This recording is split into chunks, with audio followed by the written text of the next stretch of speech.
Erin negre foyne bari arar মানুষ আজও পর্যন্ত জেলত মাঝে রইতে গই জেলখানার মাঝে পৌঁছের ওয়াচ্চা তিরেচ্চা তারার পর্যন্ত পাত না পার পানি না পার আজে 15 বছর চলে জুলুমত বানার শান্তি না পাই আজও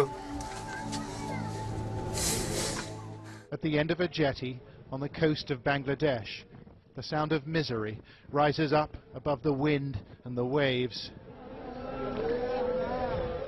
140 men and boys have been caught by the Coast Guard.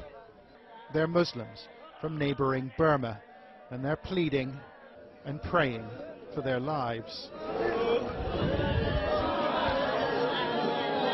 "Oh Allah, save us," they cry. But the officers aren't listening. After weeks of violence in northwest Burma, members of the Muslim minority, called the Rohingya, are trying to flee. But no one wants them. An officer takes photos. His colleagues hand out water and a packet of rice. And then they order the group back out to sea.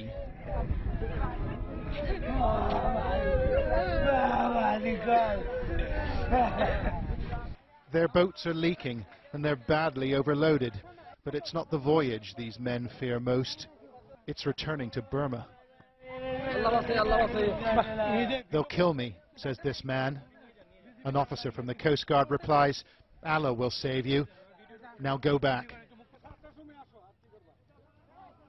In Burma's Rakhine state, the fires have been burning for weeks.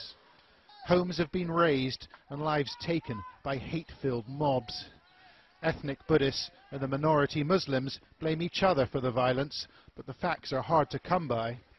International NGOs have pulled their staff out, too dangerous, they say, while Burma's government won't let independent observers in. Right now, the situation we're looking at right now on the ground is it's very, very difficult to get an accurate picture of what's actually going on. Information is scarce, but our camera team found people willing to talk. Rohingya refugees who'd made the crossing to Bangladesh, avoiding army patrols and the Coast Guard too. Some are hiding in farmers' shacks, and others have been taken in by sympathetic locals. Our team spoke to one traumatized family not far from the coast. They told us they had suffered greatly in Burma. "My sisters, brothers and other relatives were burnt alive. They burnt my own children. We couldn't bear it anymore, so we came to Bangladesh. The Coast Guard turned us back 3 times, and we floated at sea for 4 days and 4 nights. And then we managed to sneak in. 3 of our children were burned to death in Burma. Another 2 died in the boat getting here." Like other Rohingya refugees, members of this family told us that policemen and members of the military in Burma took sides, participating in attacks on Muslims. Muhammad Islam says he saw a Burmese helicopter attack boats packed with refugees. There were 3 boats together when we set off, and another 3 followed us. The 3 boats that lagged behind were attacked by a helicopter and caught fire. He thinks almost 50 people were killed, although Burma has denied the allegation. The helicopter was circling in the sky. We saw something reddish fall on the boats, and instantly they exploded into flames. 300,000 Rohingya already live in Bangladesh, many in this desperately overcrowded refugee camp. And the government here says it won't take any more. The Rohingya are Burma's problem.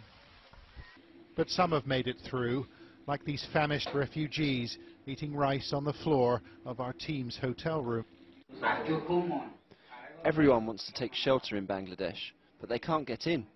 The police are everywhere. Mr. Shakur painted a distressing picture of his hometown, of residents and neighbours consumed by hate and bloodlust. They slashed our children. They put a sharp sword on the ground. They held infants above the sword and let the infants fall on it. They killed the babies that way. Did you see this happen? We asked him. Yes, I did. I saw it with my own eyes. They are shocking allegations, but is anyone prepared to listen? Burma's opposition leader, Aung San Suu Kyi, was feted in Europe for her stand against the country's military leaders, but she chose not to speak up for the Rohingya last week.